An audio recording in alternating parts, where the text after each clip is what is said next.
1. I used to work at a call center for a large Canadian telecommunications company. They are a service provider for TV, internet, home phones, and cell phones. I was a customer care agent, and at the time, I was working in the end of promotions department. I had been the person you speak with when your 1 or 2 year discount was set to expire. I had been through many different departments before I was moved to the end of promotion team, so I had access to multiple discounts a regular care agent wouldn't have access to, because they never changed my authorization when I was moved to the new department. This allowed me to bend the rules quite a bit when it came to renewing promotions for some customers. Now, most care agents have limited discounts they can give. Typically, the system would generate a discount for a customer's account based on their tenure and services with us. That's what the company claimed, which I find to be bullshit, as I've seen accounts that were created back in 1999 that would be tagged for only $10 off, and sometimes nothing at all, and they would have to pay in market rates. This is where my access level came in handy. If I spoke with a customer who was super polite and gave me no trouble or stress, I would apply a better discount than what was originally tagged, especially if I see they've been with us for years and even sometimes decades. Example, tagged for $20 off, give $35 or $40 off instead. Now, the company always claimed they keep track if we apply discounts that a customer wouldn't be eligible for, but I think that was also bullshit because I did this to many accounts, and it never came up during meetings with my manager. So one day I get a call, a customer that's been with the company for a year or 2. Mark. Mark's promotion is coming to an end pretty soon, and he is looking to get a new one, and at the same time upgrade his services. He was on a mid-tier TV package and had 500 megabits per second unlimited internet. If I recall, he was probably paying around $140 a month. He wanted to move up to our highest TV package and our gigabit internet plan, which is the highest you can get for both TV and internet with this company. And this said company is not a budget service provider, so typically that combination of products would cost around $180 before taxes, and the price just climbs up depending on how many boxes you have for the TV, if you have a home phone, and if you have any extra TV add-ons. So I tell him I will gladly look into it and place him on hold. Since he was very polite and I was in a good mood, I was happy to bend the rules for him, especially after seeing he was only tagged for a $15 discount. He had a $25 discount before, so he would have been paying $10 more if he wanted to keep his services the same, and definitely a whole lot more if he upgraded to the highest packages. So eventually, I come back to him with a $50 discount for 1 year. He will still be paying more for making that change, but it's a whole lot better than the $15 off that he was supposed to get initially. Now all of a sudden his attitude and tone does a complete 180. He starts getting angry and starts getting rude. He was talking as if he thought I was joking when I said $50 is the most we could give him. He went on a rant, how he's been with us for so many years, and how he deserves to pay less than what he was paying before, and on top of that get upgraded services. I explained that unfortunately, because he is upgrading to our highest packages, then the increase in price is inevitable. I informed him that if he wanted to, this same discount would be applied to his current services, and he'd be saving $25 more than what he's been paying. Then he pulls the same card I hear so often, like, "Well, my friend has that package and he's only paying $80, or, I see newer customers getting it for so much less." Which in most cases, sure, it can happen, but with the combination of products he has, I know 100% he was just pulling those prices out of his ass. He got angrier and was demanding that he gets a better discount, and on top of that he wanted the Crave Movies and HBO add-on. Cost $19.99 for free for a year, on top of that for wasting his time. I start to get frustrated and explain once again that it is not something we can do, and the $50 is the best we can offer. He asks to speak to retention, which, at the time, was the end of promotion department. And I explain that he is already speaking with them,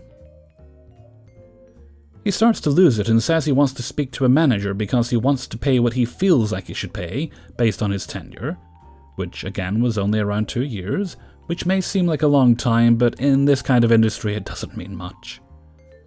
We do have a dedicated team of managers that takes calls when a customer is going apeshit. Their primary goal is just to defuse the situation, but they're not there to give better discounts if we already went through the best options. And they always made that very clear. I explained that a manager cannot provide a better discount, but I can still transfer him to one, as it is company policy to get them to a manager if they request one, no matter what. So I place him on hold, and what we do is speak to the manager on the line first to explain the situation and the options we as an agent went through before escalating. And then they take the call from there. Usually you're supposed to disconnect from the call once you patch the customer through, but sometimes I like to stick around and mute myself, just to listen to the manager tell the customer the exact same thing I already told them. Their reactions are usually priceless. So I explained to the manager, Fred, that I already offered the customer a way better discount than what he had before. I was worried they would question why or how I gave them more than what they were tagged for, but this manager didn't seem to care. I explained how now he wanted to pay less than what he used to pay while upgrading to our highest package, and now on top of that, have a $20 add-on given to him free for a year. Fred scoffs because they understood how ridiculous that was, and told me to patch him through. I add Mark to the call, introduce him to Fred, and explain that they will take the call from there. Now all of a sudden he's acting very polite again and says, "Oh, thank you so much, OP. I hope you have a good rest of your day. Take care." And continues to act like that while he talks to the manager, as if he wasn't just screaming at the top of his lungs at me moments ago. I stick around to hear the conversation play out. Fred does a quick rundown of what Mark was asking us to do, just to make sure nothing was missed, and Mark says, "Yep, that sounds right to me." Then Fred pretty much tells him what he is asking for cannot be done, and that I had already offered the best discount we can provide, and explained that most customers pay way more for what he is being upgraded to. He starts getting angry again and starts yelling that he is being mistreated as a long-term customer, and is threatening to cancel all of his services with us and move to a competitor. Fred said he is sorry he feels that way, and that if he would like, they can start the cancellation procedure for him. Mark had enough and hung up right after. I got a kick from hearing that and went on with my day. A month goes by, I'm taking calls and having a good day. It's slow, not a lot of callers, but the ones I do get have been very nice. And suddenly a call comes in. The account pops up. I do a quick look over the account summary and see the customer's name. It looks familiar. I check the account's previous interactions, and I see mine and Fred's from a month ago. A big smile goes across my face as I'm speaking to none other than Mark calling us back again. Now this kind of thing is very rare with a company this big. We typically have a lot of callers and a lot of employees, so it's extremely uncommon that I speak to the same person more than once. I'm thinking because it was a slow day, they had given early leave to the agents who wanted it. So there must not have been a lot of agents online taking calls, thus having this call routed to me since I was unavailable. I do the standard greeting. "Thank you for calling. How can I help?" But on the inside, I've got a shit-eating grin on my face, because I know he is most likely calling us back because his discount had expired and the price has gone up. He is either calling to cancel or to try and get a discount again. I was right on the nose with that one. He calls us saying that his discount has expired and he is looking to get a new one. Now, Mark didn't seem to recognize that he was talking to me again. He thought I was just a different agent because he mentioned he was given an offer from someone about a month ago that he was looking to accept. As per our last call, you said you wanted a discount based off your tenure. Sure thing. As a matter of fact, the system has already generated a whopping $15 off based on that. I explained that unfortunately, because he is calling after his discount is ended, the original discount we had offered is now expired, and now we only have a $15 discount available. He starts to lose it again. Now in some cases this actually does happen. where if a discount isn't accepted before the other one expires, a new offer also expires and cannot be added. I can agree it's some slimy shit that this company does so they get more money. In this case, because the original $50 discount was never supposed to be given in the first place, I was able to say this and only offer what he was really attacked for. Once again, he begins to lose it. It plays out the same as it did last time. I explain that this is the best we can offer. He throws a fit. Wants to speak to a manager. Again, managers are not there to apply better discounts.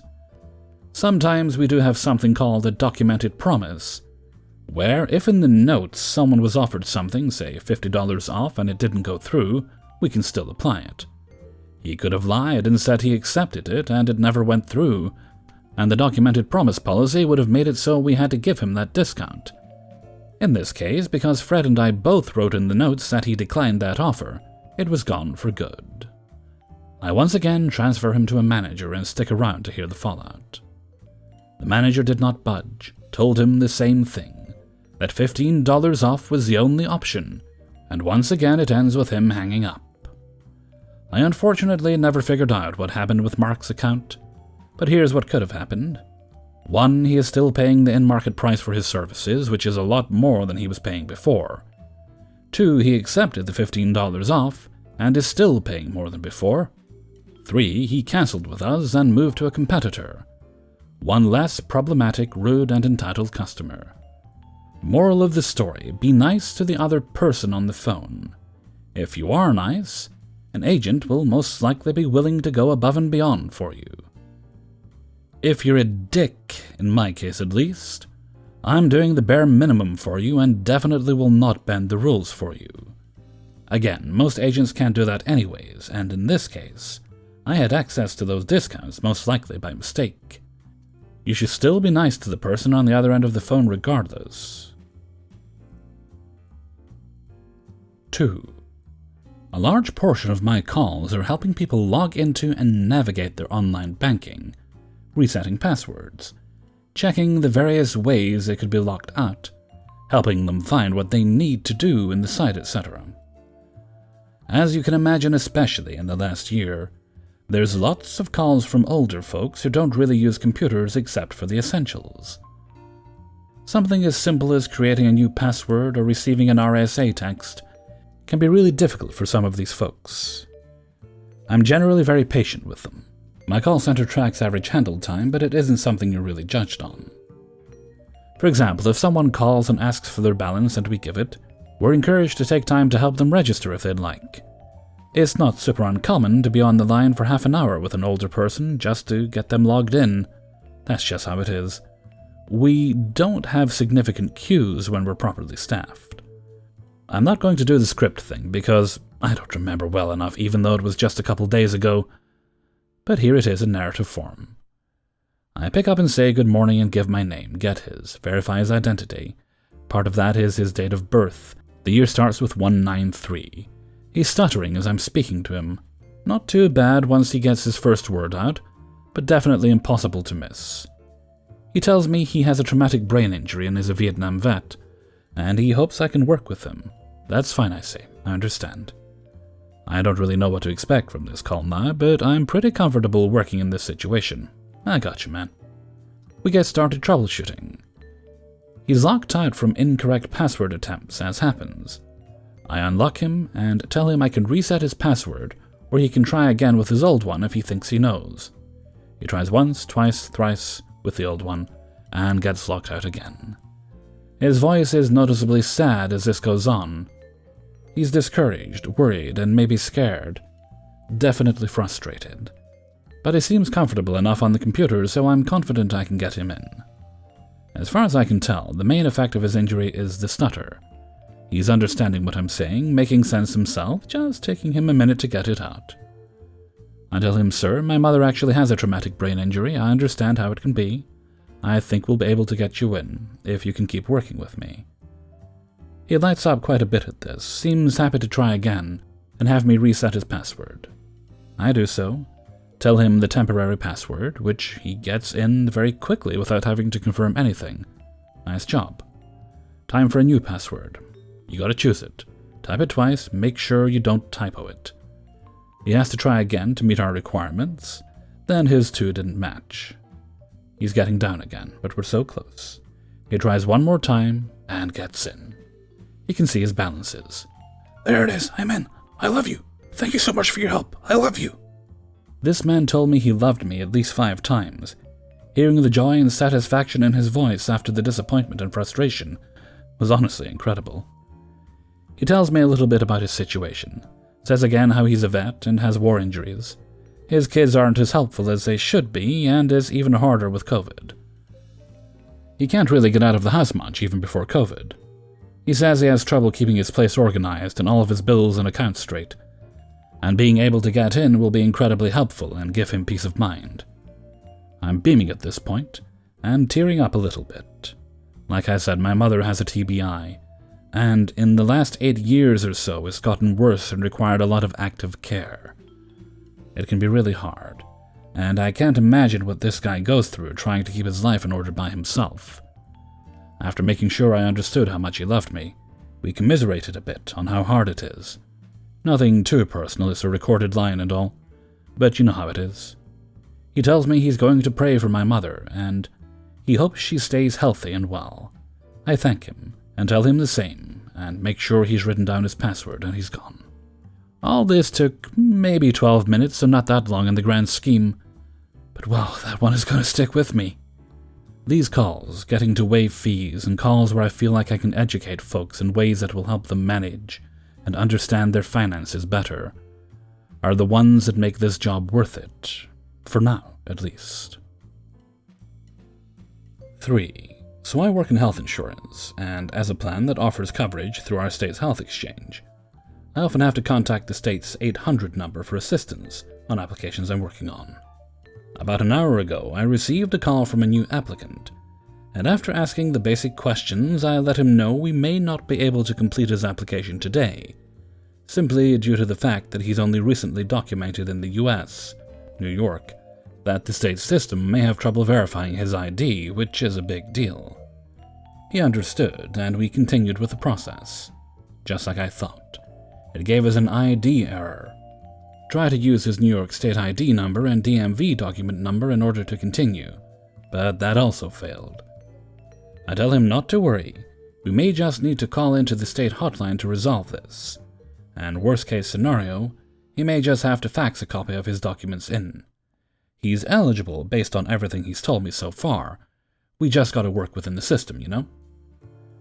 Normally, we could just conference call into the state line, but this can sometimes make the call take longer as the state reps have to do double the verification. And if the applicant has a lot of background noise going on, it just becomes a whole big thing. As his representative, I can just call and get it done, so I'd rather do that. So I call in, go through all the verification we need and explain the issue. This guy turns out to be the most helpful guy I've ever dealt with in my 7 or so years at this job.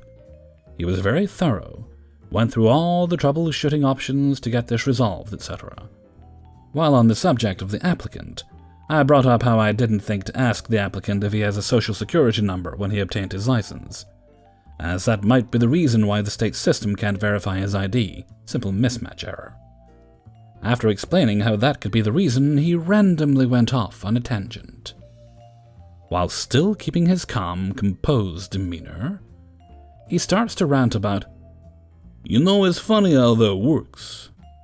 I know at least back in the day they could issue driver's licenses to undocumented people, but then they can't get auto insurance because they don't have a social." Which at this point I'm still like, yeah, life's funny like that, but unsure which way this conversation will go. That alone was a bit inappropriate. Maybe that's all he'll say and we can get off the phone since there wasn't much he could do with me at this point anyway, right? Right? Wrong, he decided he would keep going with an anecdote. "You know, it's a big problem in the area my mother's from, Danbury, Connecticut area.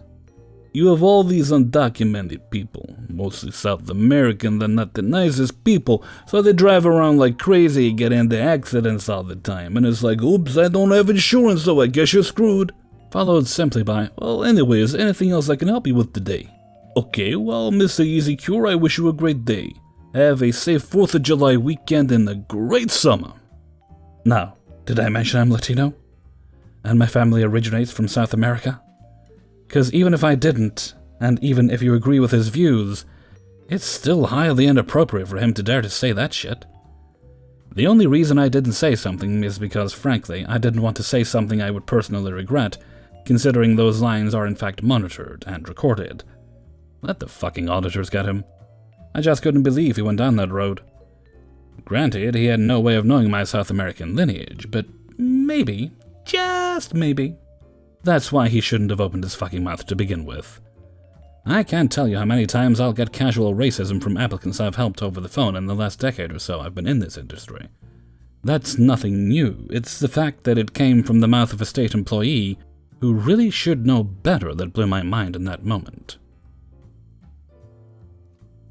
4. So I work for a 311 call center. I don't mind saying so, there's more than one in the US. If you don't know what 311 is, we're basically a non-emergency services and municipal information line. People call us for all kinds of city-related stuff. There's 2 calls I remember that really irritated the hell out of me, because they were both from people who had just refused to understand that their sense of entitlement didn't mean there was actually a problem. In both cases, they were calling to make a report about illegal parking that turned out to just be 2 people who were mad that someone had taken their usual street parking spot. The first call was a couple months back, and this elderly lady was calling to complain about a car blocking my daughter's parking space. She was a little all over the place with what she was saying and was starting to rant, and on top of that, she had an accent that made it a bit harder to understand her. Because this is a common thing people call about, I ask, "Is it a car blocking your driveway?" She says yes, and just to be sure I ask her, "Is the car parked in the driveway itself, or is it on the street blocking the entrance?" No, it's on the street blocking my front door. Confused, but still trying to clarify, I ask, "Is it parked on the sidewalk outside your house?" No, it's blocking my daughter's car. So it's double parked. No, it's parked where she parks. After a few more rounds of questions, just to be sure I completely understood her, it eventually turned out she was calling because there was a car parked in front of her house where her daughter usually parked. The car wasn't in violation of any laws or anything, and this wasn't a reserved parking spot. This woman was just mad someone had parked where they were legally allowed to park. But it has out-of-state plates. Parking in this neighbourhood isn't good. My daughter will have to park around the corner and work further. This driver from out of state shouldn't be able to park here. For what felt like the millionth time, I said, "I understand that it's frustrating, ma'am, but I can't take a police report about a car legally parked on the street just because your daughter wants to park in front of the house. It doesn't matter if it's from out of state." Eventually, she hung up grumbling about how we're useless. Because, you know, if we won't and can't accept a police request against someone who isn't breaking the law, what good are we? The second story actually happened today, similar situation. Guy calls to complain about illegal parking on a fairly busy block, where he parks before work in the morning. He explains, "This guy has 4 cars he leaves parked on the street, and it takes up space. He always moves them from one side of the street to the other during street cleaning hours, and then moves them back. He double parks a lot and blocks hydrants and bus stops. We're taxpayers, and it's really inconvenient for people that need to park here to go to work." So I already know I can't take a report about abandoned vehicles, since they're clearly not abandoned if they're being moved. Technically, you can report a car as abandoned if you've seen it parked in the same spot for a certain amount of time without moving. Okay, is he double parked, blocking a bus, hydrant, or in violation of street cleaning rules right now? No, not right now. Unfortunately, if he's not doing it right now, I can't take a report on it. You should call back the next time you see him doing something like that. But he does it a lot, and on top of that, he has out-of-state plates. Or no plates, they're all on the cars. Some of the tags are expired. I explained to him that I can't report a car that has no license plates unless it seems abandoned, which these cars obviously aren't. And I'm not able to report cars with expired tags. That's something for traffic agents to issue tickets for. But the plates are from out of state. he repeats. At this point, I've switched off my headset a few times to swear at him, because he is just refusing to understand that I can't take a report if there isn't currently a violation. Even if there's been violations in the past, what are police supposed to investigate? And even if it's a violation to have no plates and expired tags, that's not a report we take. Again, that's for traffic cops to handle. And I'm sorry, but this guy's cars could have plates from fucking Hawaii. And as long as he isn't currently breaking any laws, it's illegal for him to do what he's doing. I'm sorry that you're mad about parking being worse, truly I am, but you can't make a report to the police about something that isn't actually illegal, just because you feel entitled to park somewhere that isn't exclusively reserved for anyone. Honestly, by the end of both calls, I felt a lot like a teacher having to not so patiently explain to a kindergartner that his favorite swing in the public park doesn't belong to him. And he can be as mad as he wants, but I'm not going to forbid the other kids from using it, just because you always use it. 5. I used to work in a call center for a supplier that sold construction materials. Typically, our customer base was construction companies, cabinet makers, kitchen joineries, etc. However, sometimes we would get the dreaded general public phone call. What follows is one such interaction I had. For clarity, I will be referring to the bitchy customer as BC. So BC calls up and wants to buy laminate for her kitchen benchtop. Now bear in mind, we in the call center are not experts on the product. We just manage customer accounts and sell the product. All of our customer base know the product and know what they want, or at least enough that we can help them find what they want. So BC says she wants to buy laminate. I ask what color and size she would like. She responds with a classic general public answer of, "I don't know." At this point, I ask if she has an account with us. We only deliver to account holders and industrial addresses. She replies no. I then tell her she would need to pick up the product from the warehouse herself if she would like to purchase it from us. This is where the downfall begins. "What do you mean you don't deliver?" "Sorry, but we only deliver to account holders." "Well, that's ridiculous. I need this for my kitchen." Some customers organize transport companies to pick up from our warehouses and deliver direct to location. That could be an option. "Oh no, I'm not doing that. That's too much hassle. Why can't you just deliver it to me?" So there goes a 15-minute argument about delivery, until she finally relents and says her husband can make the drive to the warehouse and pick it up once they order, but is sure to let me know that our delivery policy is, in her words, horseshit, and that my customer service is lacking. Bear in mind, we deliver to construction companies. We use big trucks. We can't deliver to residential addresses. We are a supplier. Now comes step 2 of the downfall. "Fine, whatever. Can I just order some laminate now, or do you not sell to the public either?" "Sure, we can sell to the public. What color were you after?" "I don't know. Something creamy." Now bear in mind, we sell product with specific color names, and in all manner of colors and shades. We in customer service are not color experts, nor are we color trained. We literally have hundreds of colors, some I never even saw in my few years working there. I'll need a specific color name in order to be able to find what you're looking for. "Can't you suggest a color?" "Unfortunately, I can't, since I don't know if what I'd pick would be something you would like. You can look at our color brochure on our website. I can help you find it. But you can also visit one of our showrooms. I have the contact details here for your closest one." "You are supposed to be the experts. You tell me what color is creamy." After listing off some of the creamy colors we have, bear in mind these are just in my opinion creamy. "Just tell me which one is the creamiest. Is that so hard? It's your product. You're the experts." So that argument went on for another 15 minutes, and after she finally relents, looks at the color brochure and picks one, she insults me, talking about how I know nothing, and that she is putting far too much work into this. Next comes the final downfall. At this point in the call, it's been like half an hour, and she has insulted me greatly, but I have been nothing but nice. She finally picks a color. Great, we do have that color in stock. What size would you like? I list off the sizes we sell. I don't know what size I need. The price of product will vary depending on the size. Which one of the sizes I listed before do you think you might need? I don't know, you're the experts.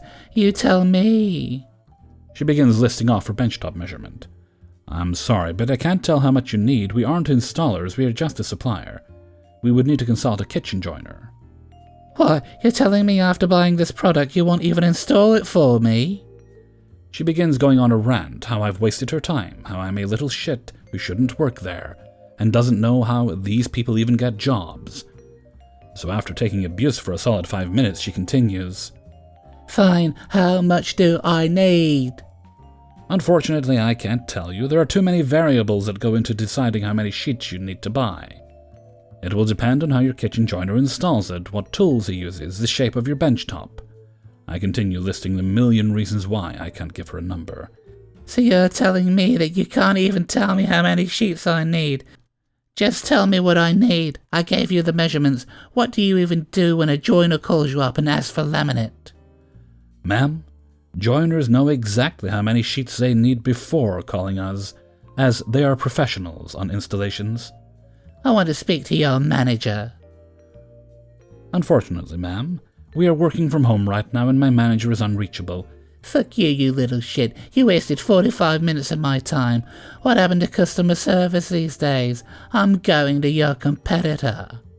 All good. Have a nice day, ma'am. She hangs up.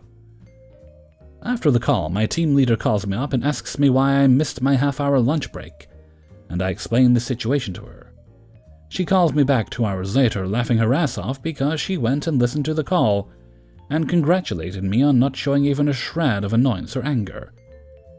She, of course, sent the call to my training manager and he loved it, so he chooses to immortalize my pain forever in the form of a training template.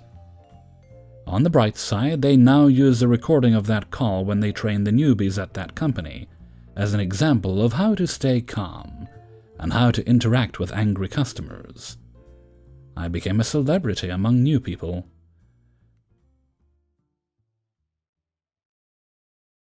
Hey everybody, Hellfreezer here, and thank you very much for listening to Please Hold, episode 13. And thank you very much to everybody who allowed me to use their stories in this video. If you enjoyed the video, then please do boop the like button and leave a comment. And if you'd be so kind as to share the video around with friends, family, and anyone you think might enjoy it, as that massively helps the channel out. Okay, what date is this? When does this go up? This goes up on Monday. Okay, good. Right, I should probably get wrapped up soonish. Well, I've got another video to record, but I'll do that. Then try and get some sleep. I made the silly mistake of when I got my last vaccination, I hadn't had a lot of sleep, so it kind of messed me up for the rest of the day. We'll see if we can avoid that this time, so I'll try and get in bed by about 2 at the latest. That should be fine. Okay, and with that, I'm going to head off for now. So until next time, thank you very much for listening, and take very good care of yourselves.